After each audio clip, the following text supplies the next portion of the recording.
Ma'am, cardiac emergency. 8214 Cedarwood Drive. Open the gate. That resident has an outstanding HOA balance. I cannot authorize entry. This is a life-threatening emergency. You are blocking emergency services. HOA policy applies to all vehicles. The balance must be cleared first. We are documenting this. HOA President Margaret Kensington intercepted a responding ambulance at the Whispering Pine security gate on Maplewood Lane and informed the paramedics that the resident at 8214 Cedarwood Drive had an unpaid HOA balance of $950, and that gate access for non-residents and service vehicles required board authorization that she was unwilling to provide until the account was cleared. She stood at that gate with her clipboard and her lanyard, while two paramedics and a driver sat in an ambulance watching the clock move. What she didn't know was that the $950 balance was the result of a billing error the board had been notified about in writing 3 months earlier. That a neighbor's doorbell camera had captured the entire exchange with full audio, and that the obstruction of emergency services charge she was about to face carried a mandatory minimum that no HOA title in any state had ever successfully shielded anyone from.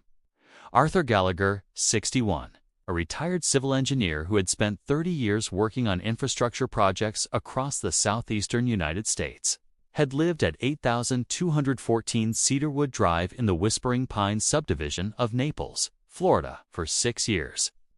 Whispering Pines was one of those upscale gated communities in Collier County where the entrance had a staff security booth, the lawns were maintained by a professional service, and the home sat behind enough landscaping that neighbors could go weeks without seeing each other, if they chose to.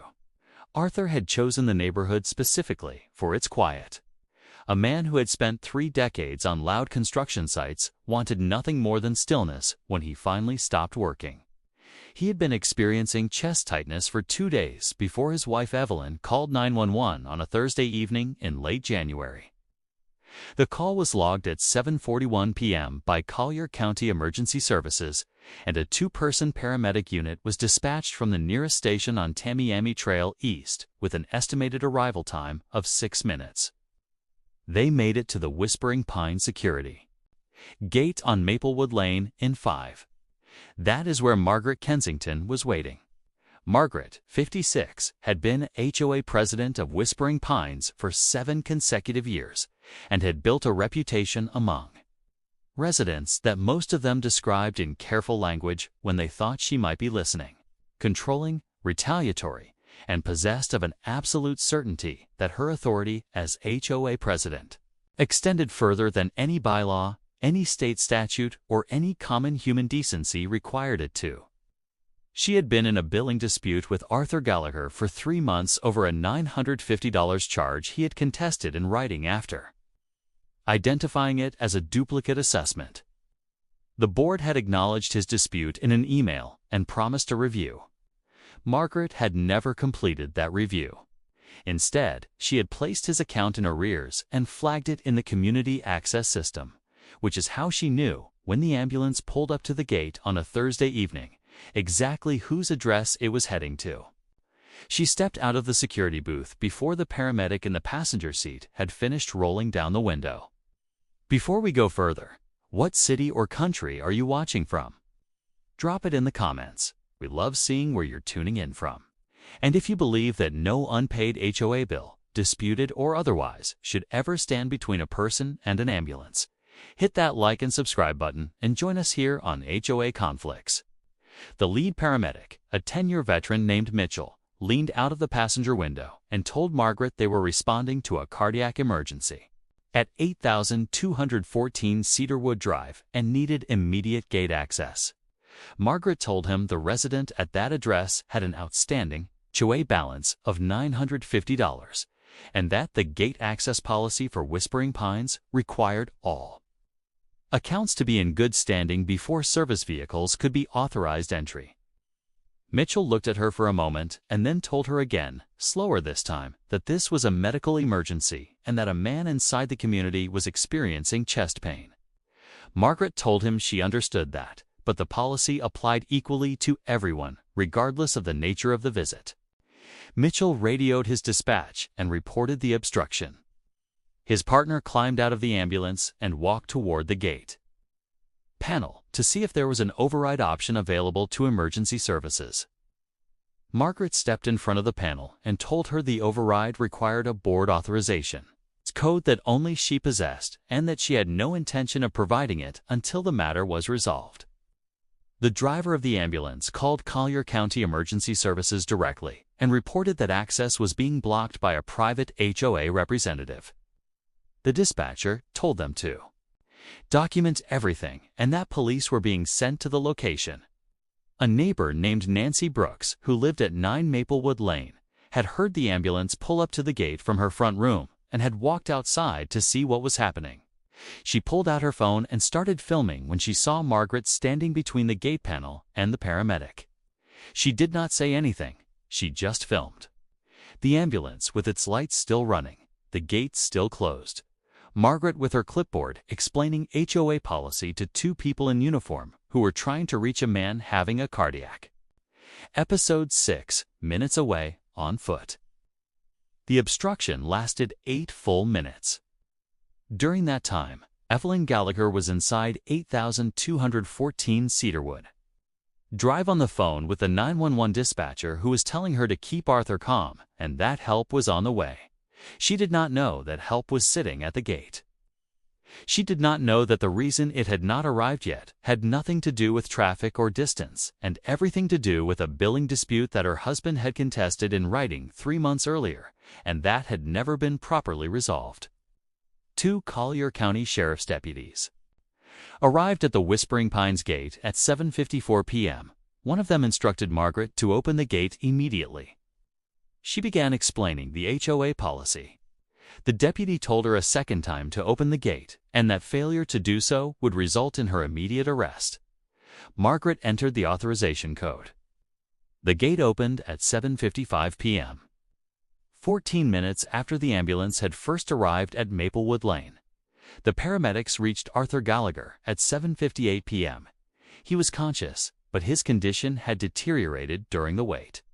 Arthur Gallagher was stabilized at NCH Baker Hospital in Naples and kept for 4 days. His cardiologist documented in the medical report that the delay in emergency response had allowed his condition to progress to a point that required a more aggressive intervention than would have been necessary had the paramedics reached him within the original 6-minute window.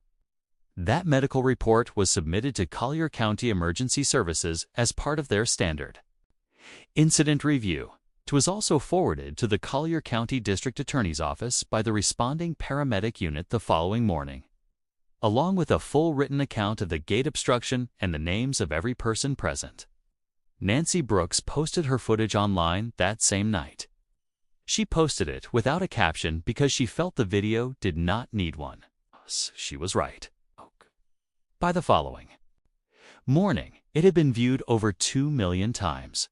By the afternoon, it was on 3 national news networks, and every local Florida station that could get a satellite truck to Maplewood Lane had one parked outside the Whispering Pines gate, the gate that Margaret Kensington had stood in front of for 8 minutes while an ambulance waited was now on television across the country. Then came the part that buried her completely. Arthur's attorney pulled the HOA billing records and found exactly what Arthur had been saying for 3 months.